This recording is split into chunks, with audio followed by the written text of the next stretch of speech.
Here we have a set question. It's quite tricky as there are a lot of rules to this set, so have a go at it yourself before I go over the answer. When answering these types of questions, immediately look for the most visually standing out thing.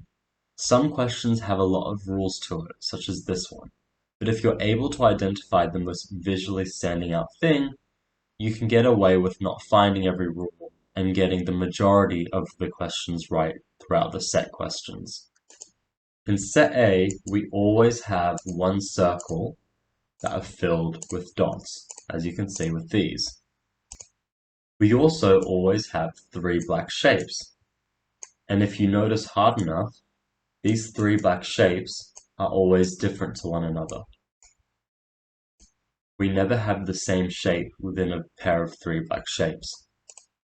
We also always have two additional white shapes. These can either be an octagon or a white circle.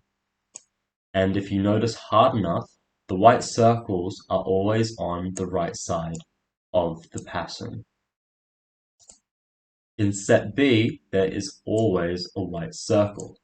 If there are two circles in the same box, then one circle will be a dotted circle and will always lie above the white filled circle. Again, we can see here we have a dotted circle and it lies above the white filled circle. Again here. We never have two white circles on its own. There are always one white and one dotted. There are always two shapes that have patterns within the circle. Whether it's dotted or lined, there are always two of these. There are always two shapes that are black, and one of these shapes will always match one of the pattern shapes. As we can see here, we have a black triangle. Here's a pattern triangle, a black square, a square with pattern. Again, a black square, a square with pattern.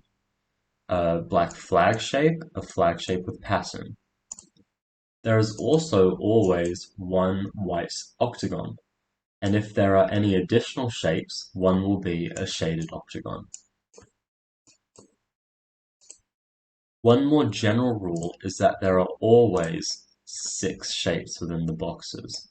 So if you don't have time to go through every single pattern, if you get a question where you're given a box with less than 6 shapes, you can instantly know that it must be incorrect. This first one has 2 black shapes, so we're thinking set B, but it has 2 circles with dots. If it was truly set B, this circle, which is lower than the higher circle, should be filled white. So our answer is C, neither. In the second question, we see we have 2 black shapes, and we're instantly thinking set B.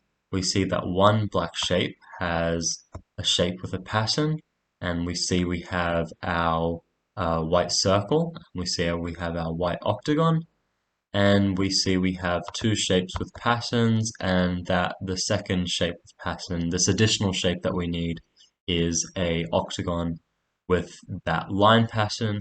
So with all that information, we can confidently say that this belongs to set B.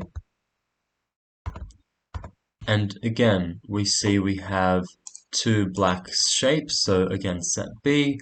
We see we have our white circle, and it's below a circle with dots, so that's one positive.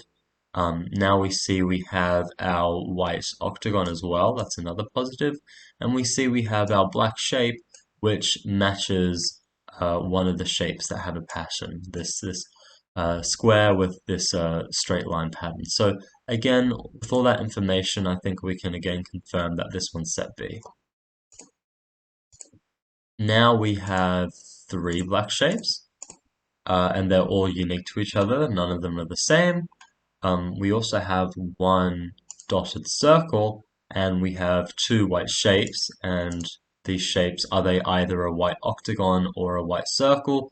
Yes, they are both white octagons. This fits our rules over here in the set A box, and therefore we can quite confidently say that the answer to this one is set A.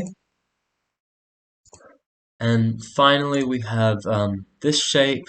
We only have one black shape, which doesn't match either the rules for set A or set B.